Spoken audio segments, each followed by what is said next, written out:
All right, for today's video, I'm gonna be cutting these logs in approximately 16 inches, just under.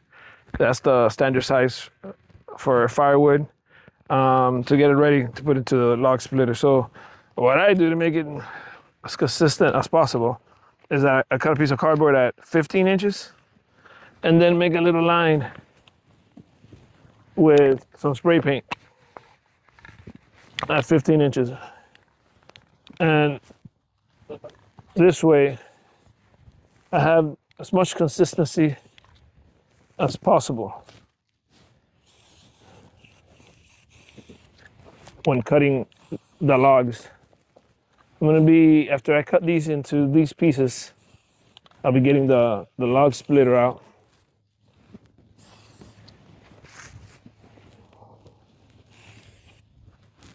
I'll cut this piece here. I'll be getting the log splitter out and cutting these probably like in about 6 each piece, because you can't cut this in 4, they're still too big. It's gonna be like 6 or 8.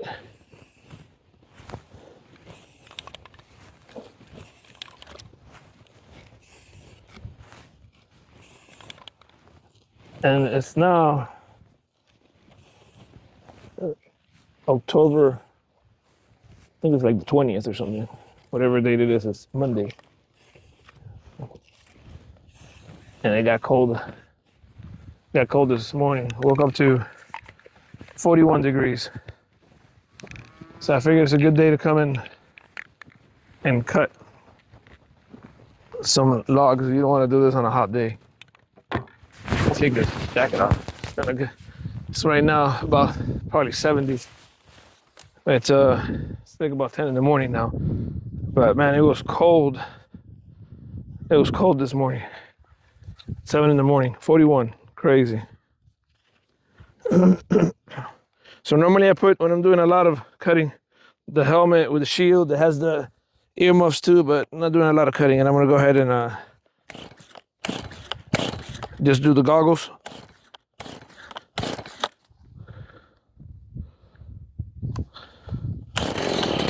There it goes. Once you pull, and this is a trick that I showed you in another video to start these 2-stroke engines. With the choke on, you pull it a couple of times till it acts like it was to turn on, like it did right there. And I talk about this in more depth in another video that I did. And then you take it off, and within like 2 pulls, it'll go on. And believe me, people struggle all the time with these 2-stroke and the weed eaters and trimmers, because they keep on pulling on choke thinking it's gonna start. Very difficult to start it on choke. You have to have it on choke, and you pull only till you hear that rumble that it wants to start. Then you take it off choke and then pull about 2 times. So that's how it is. 1 or 2, maybe 3 pulls will start right after it does that little rumble on choke.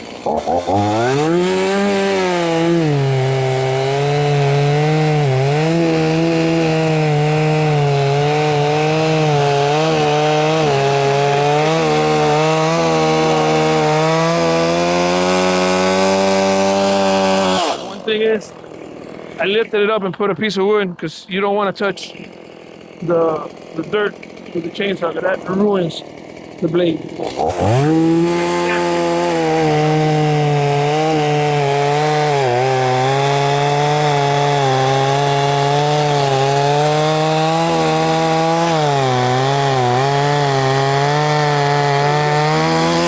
hardwood here.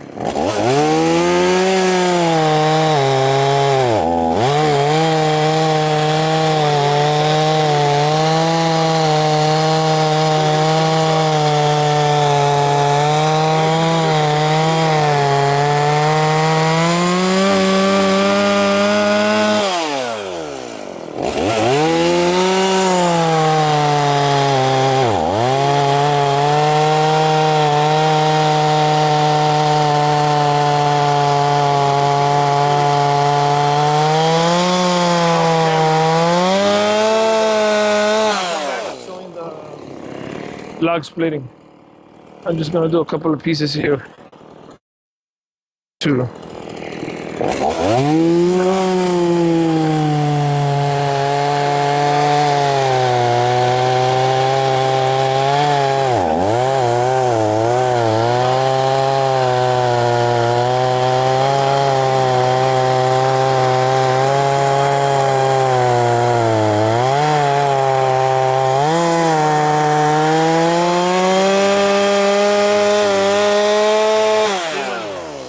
I gotta do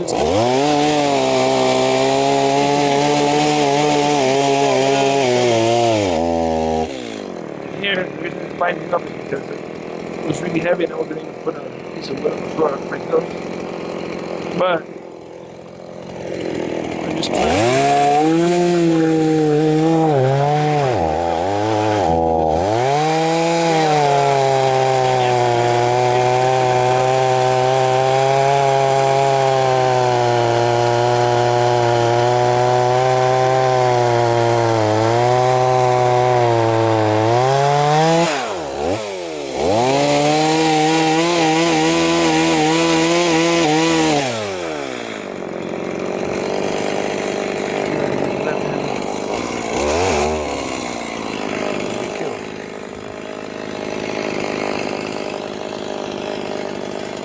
roll it down before I cut out the video here so you can see the struggle sometimes. These are good.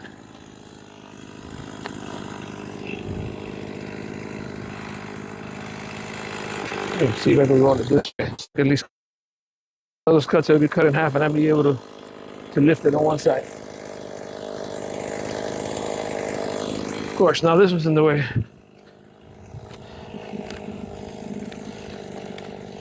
Damn.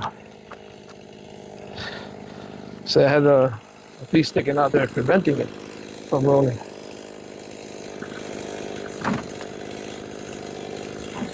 Almost. There he goes. I'll be able to cut it now. Once it's in half, I should be able to lift to one side and put a piece of wood under it.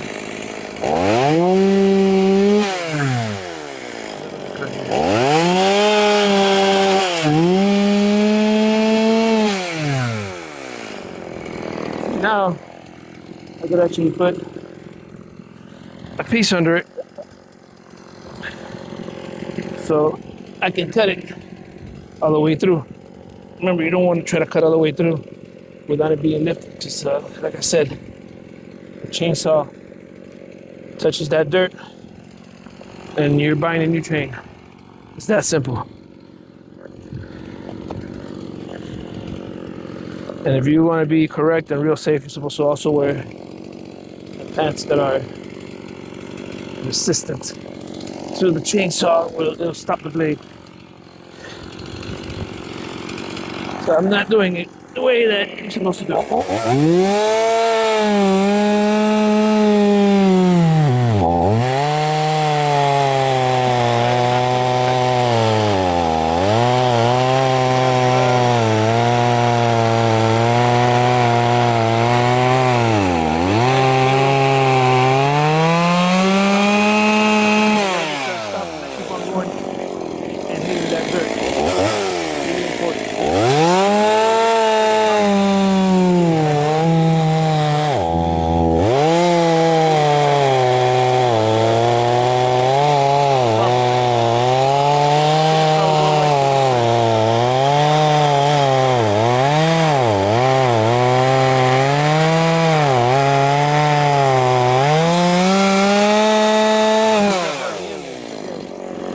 All of a sudden, cuts through and you go.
I gotta do this because I didn't have the piece of log to sit it up underneath.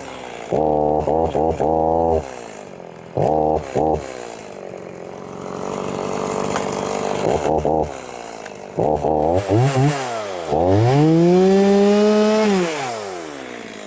so I'm gonna stop the video and come back when I'm cutting the firewood, so I don't make it so long just doing this part over and over.